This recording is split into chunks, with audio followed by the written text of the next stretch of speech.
decision making in that process? Yeah, I think sometimes when a player's struggling a little bit, and it's obvious Benny's struggling a little bit, the best way to reset, instead of just fighting it and fighting it and fighting it, the best way to reset is just to take a break. And as a skater, if they're not, if they're not feeling it, there's times that they just, don't dress.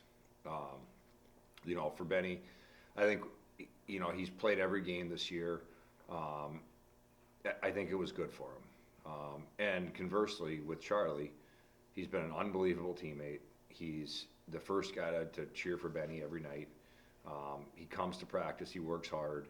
He's earned that opportunity. And probably, to be honest, last weekend in St. Thomas, I really thought about playing him on Saturday, being it's his hometown and some of that stuff. And I thought he played great. He made some saves that we needed from him. Hasn't started a game in a long time, so thought his response was great. And then, like you said, kind of that relationship, being there for each other. The end of the game, Benny, the first one out of the bench to go over and see Glockner, and they kind of embrace each other. What's that kind of mean to you, and just show the relationship that your teammate, that your guys' team has? This team's close,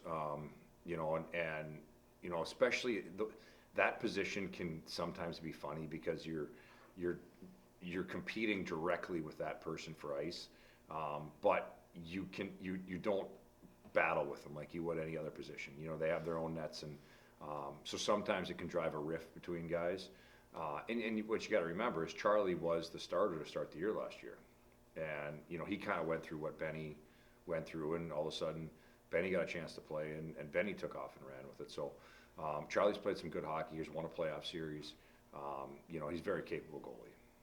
And then let's look at the game. First period, you guys go down 1-0, come out in the second period and get the equalizer and then get the go-ahead. Did you feel the energy shift from the first to the second period? 100%. And that's what I said. I was kind of the TV timeout at 10 minutes. It was 10:02, and I wanted to get it the TV timeout because I want to talk to him about that. I didn't think we had great energy on our bench. I didn't think we were communicating. I didn't think we were skating. We hadn't got the crowd into it, so I couldn't get to him until the 6-minute mark, and naturally I talked to him, and then they score the next shift. But that was kind of the message. We got to get to our game. We got to get going.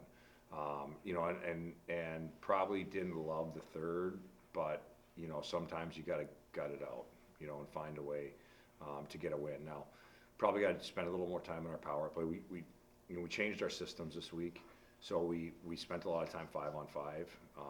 Would have been nice for the power play to get one there at the end of the game, but we just got areas we got to get back to working on.